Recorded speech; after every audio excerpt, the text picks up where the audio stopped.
নমস্কাৰ সকলোকে স্বাগতম জনাই আজিৰ ভিডিঅ'টো আৰম্ভ কৰিছো।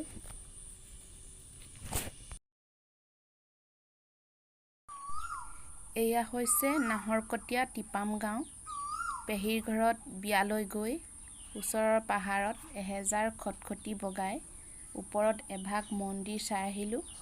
আহকচোন ভিডিঅ'টো শেষলৈকে চাওঁ।